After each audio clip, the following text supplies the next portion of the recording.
श्री शिवाय नमस्तुभ्यम।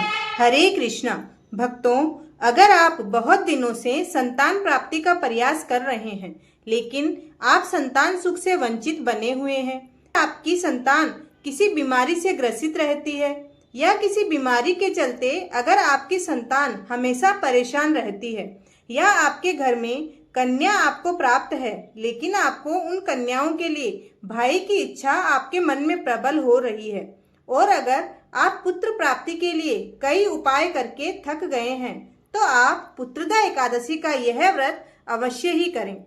भक्तों, जिस एकादशी का व्रत रखने पर व्यक्ति को सुख सौभाग्य और आरोग्य के साथ संतान सुख की विशेष रूप से प्राप्ति होती है, वह श्रावण पुत्रदा एकादशी व्रत इस साल कब रखा जाएगा और क्या है इसकी विधि, जानिए सभी कुछ इस वीडियो में। हिंदू धर्म में भगवान विष्णु की कृपा पाने के लिए एकादशी व्रत को उत्तम उपाय माना गया है। मान्यता है कि प्रत्येक महीने में 2 बार पड़ने वाली एकादशी व्रत के शुभ प्रभाव से श्री हरि के भक्तों की सारी बाधाएं दूर हो जाती है और उन्हें मनोवांछित फल की प्राप्ति होती है। यदि बात करें सावन महीने में पड़ने वाली एकादशी की, तो इसमें से एक कृष्ण पक्ष की कामदा एकादशी जो बीत चुकी है और अब शुक्ल पक्ष की श्रावण पुत्रदा एकादशी 5 अगस्त 2025 को पड़ेगी। संतान को सुख दिलाने वाली पुत्रदा एकादशी का व्रत कब और किस तरह रखा जाए, आइए इसके बारे में विस्तार से जानते हैं। सबसे पहले जानते हैं पुत्रदा एकादशी का शुभ मुहूर्त।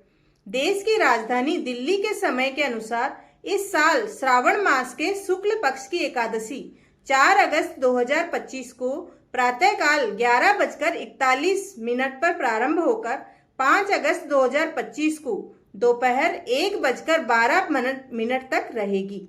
ऐसे में उदया तिथि के अनुसार इस साल श्रावण पुत्रदा एकादशी का व्रत 5 अगस्त को रखा जाएगा, जबकि इस व्रत का पारण 6 अगस्त 2025 को प्रातःकाल 5:45 से 8:26 के बीच में किया जा सकेगा।